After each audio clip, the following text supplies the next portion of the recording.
Hey there, Agile fathers, mothers, sisters, and brothers, and welcome to another episode of Agile Bites, the podcast sponsored by Integrity Inspired Solutions, where we build software in an agile manner day in and day out. At the time that we're recording this, we are between Christmas and New Year's, but by the time you hear this, we will be past the end of year holiday season. So I hope that you had a good one, or at least it wasn't super terrible. I just had a meeting this morning with a guy who broke his leg, so I hope yours was better than that. But, let us know in the comments. What I'm going to talk about in this episode is the concept of an MVP. This actually comes at a request of more than one listener recently. I have threatened to do podcasts on the concept of MVPs and how to plan them, how to execute them, but we never have. And recently, people have kind of poked me about that. And so I would like to talk about MVPs. So I'm going to do a series of the different facets of putting together an MVP. It's the same process and framework that we use with our own clients, and hopefully it's useful to you as well. This episode, I want to talk about the what and the why of an MVP, and then the rest of the episodes will be about the how. How do we go about executing on them? So MVP does not stand for most valuable anything. It stands for minimum viable product. It's a term that was made famous by the book Lean Startup, which is a good book. If you haven't read it, check it out. But first, before I get into what an MVP is, I think it might be helpful to talk about why this is even a thing. Because once you understand the why, the philosophy and theory behind it, kind of the mindset, the strategy of it, then when you come up with the tactics of it, it will make a lot more sense. So here's why this even exists. I want to take you back to the golden age of bad software development, the 90s or somewhere around in there, early 2000s, when we treated software development a lot like building a house, something that you could plan for in a pretty detailed way up front, come up with a detailed schedule, a pretty good risk value analysis, and you would build the project. You would spend that money. It would take a year, 2 years, 3 years, sometimes longer. And then you would deploy your project, and there we go. Hopefully we got the value out of that project we were hoping. Well, there's a lot of things about that paradigm and that process that wasn't terrific. And if you're listening to this podcast, then you are at least interested in agility as it relates to software products. And you probably already know many of the risks inherent in that model, right? Like we tend to do testing when it's the most expensive to actually fix anything. Nothing ever goes to plan, right? So cost and time overruns are very big. If it's an internal project, sometimes they just kind of peter out. So we're all familiar with many of those risks. But one risk in particular that I want to bring up is in that model, nobody gets any value until you're close to the end. And no, you're not really getting the feedback that you need until you're close to the end. And the thing about a software project, a truly valuable software project, especially if it's in sort of a complex domain, is it's probably going to take a while. It's going to cost you some time. It's going to cost you some money. And you build this whole thing, you get it out there, and then you find out that people don't like it. Whether it's your internal users or whether it's the market, people don't buy it, or a competitor comes along and kind of snatches that space out from under you because maybe you were a little too slow. And we end up investing a lot of time and money that ends up not realizing itself because the market just isn't going to support it. Whatever market means for us, right? Whether we are trying to sell it or it's a SaaS thing or whether it's an internal thing for our internal users to use. I'm not going to name any names, but some years ago, I was working for one of our competitors. We're doing a project for Microsoft and it took a year, but the only reason it took a year was because for the last 3 weeks of it, developers were just not going home. And I mean that literally, like they were sleeping in the office, just working around the clock to try to get this thing done by the year deadline that they had set at the beginning of the project. So miraculously, they do. The Microsoft rep comes out, they show him the product. He says, "I hate everything about this." Now, there's a lot of things that are regrettable about that situation. The biggest thing being that it is 100% avoidable, but imagine how you would feel, right? Imagine the crushing weight of spending all that effort and time and money, and maybe you haven't even seen your family in a while, only to find out that your intended audience just doesn't like your product. Well, that was kind of the landscape of product development for a while. And as it's become easier to develop product, this has really only gotten worse. The market has become a lot more volatile in a lot of ways and a lot more competitive in a lot of ways. For any given problem space, many people have probably entered into it, and people are now very used to getting something that closely fits what they want specifically from a solution. So in a volatile market that's very competitive, and again, anytime that I say the market, I mean whoever it is who is demanding your product or that your product is intended to serve, right? So when I say the market, I don't always mean the market, capital M. I mean whoever your audience is, right? So if you're building software for your company to use internally, then those would be the users who are going to be using that software and so on. So when you're confronted with the fact that building the whole thing takes a lot of time and money, and if you get it wrong, then you've really sunk a lot of cost, a lot of time, effort, and money, and you're never going to get that back, right? Then what we need is a way to verify that we are building the right thing before we build the whole thing. And what does it mean to build the right thing? Well, it means building the thing that's going to be valuable for the audience we intend to serve. That's going to mean verifying that there's a hungry market for it, that people want what it is that we're building. We need a way to verify that we're doing that without investing all the cash, right? Without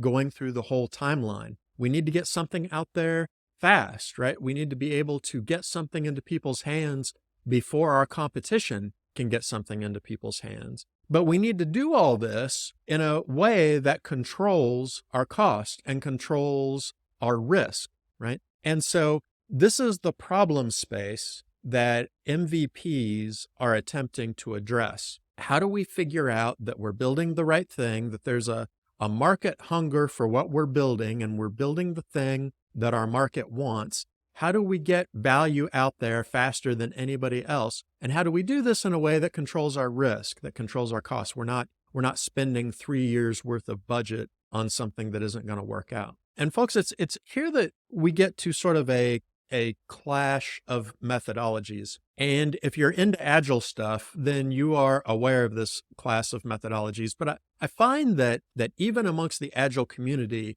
people aren't totally clear on what I'm about to say. So let me be explicit. One way to build the right thing is to do more planning and more research. This methodology / ideology assumes that we can get it right, and that if we just did more research, if we did more planning, if we thought about it more, if we got more detailed requirements, if we did more market research, if we just put more thought into it up front, then when it came time to execute, we would be building the right thing. But there's another way to figure out if we're building the right thing, and that is to get something out there, knowing that there's a pretty good chance that some of it, possibly all of it, is going to be wrong. But now you have something that people can use and give you feedback, and that feedback will guide you toward the right thing. You are letting the market's own response tell you what the right thing is to build.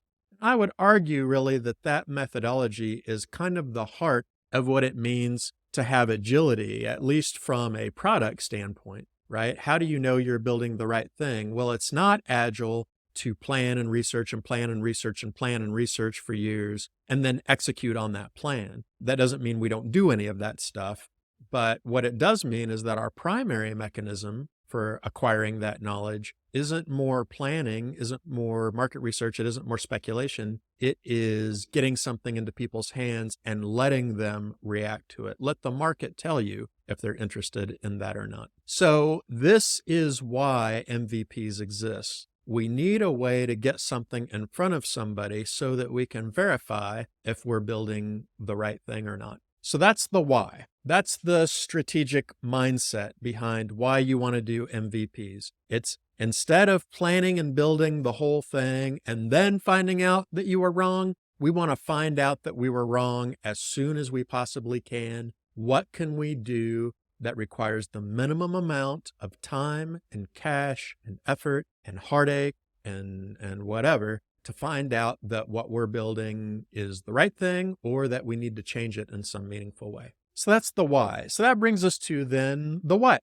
What is an MVP? Well, MVP is a pretty highly debated term. If you go out on the internet and you look for what is an MVP and you've been confused by what you found, you could be forgiven for that because it's hard to find large groups of people really agreeing on this. And I think there's a couple of reasons for that. One may be a lack of information. People have been told that MVPs just mean a smaller version of your product and that's it. And so, when you're talking about a smaller version, what does that mean really? Well, that could still mean something pretty big potentially, right? Or it could mean like one part of the product fleshed all the way out, or a broad architectural level of the product scoped out. It can just mean a lot of things to a lot of different people. So it's a pretty highly debated term. And I would argue that most definitions of an MVP are potentially workable. They all have elements of truth to them. But what's mostly important is that you understand what the MVP is trying to accomplish, okay, which again is verification, right? What's the smallest thing we can build to verify something? And then as long as you and your organization are aligned around what that effort looks like, call it an MVP, don't call it an MVP. I personally find that lengthy online discussions about whether this or that is a real MVP or a true MVP, it's not a super valuable discussion, really. It can be interesting because it can ferret out our misunderstandings, perhaps, but it's not a super useful discussion. The main thing is your organization aligned around an MVP, and is it solving the problem that MVPs are trying to solve? So what I'm doing is I'm going to tell you how I'm going to be using the term MVP throughout the course of this series. Now, when you hear it, you may think, well, that isn't a real MVP, or that's not what Lean Startup said, or whatever. That's fine. You may very well be correct, and you can let me know. Let me know in the comments or get a hold of me on LinkedIn. That's fine. It's less important to me for this podcast to find the one true orthodox definition of MVP, that I can cite a source for and that we all agree is authoritative. I just don't know how worthwhile that is, or if that is even possible, really. But I do want you to know how I'm using it, so that as I go through this series, you'll know what I'm talking about. And if you want to call it a different thing, call it a different thing. That's totally fine with me. You're not going to hurt my feelings, but it's important that you understand where I'm going with this. So if you have an MVP, the first thing you need is a hypothesis. What's something that, if it turned out to be true or false, would mean pivoting or perhaps even stopping the project altogether? What are those questions you would need answered that would tell you, yes, we're going in the right direction. Yes, it's worth continuing to spend money on this. What are those questions? And what is your hypothesis? For example, most people, when they start building something, have a hypothesis that people will buy it. Because otherwise, why would you build it, right? You want to make money. So that's your hypothesis. So you need to have something like that. If it turned out that no one was going to buy your product, wouldn't that mean that you would need to pivot it or just stop it altogether? I hope so. I hope you're not the sort of person who's like, well, even if people wouldn't buy it, I still need to build it. And then I just need to convince them that my product is actually really good. That's a long, hard road in product management, right? So that might be an example of a hypothesis. Your hypothesis might be a technical thing. For example, you might decide, hey, if this product can't interact with our legacy systems, there's no point in building it. Well, that would be an example of a hypothesis, right? I have a hypothesis that we can pull data from our legacy systems into this product. That's the hypothesis. And if that hypothesis is disproven, then there's no point in doing this project, or I need to meaningfully pivot what I'm doing in this project. So you need something like that.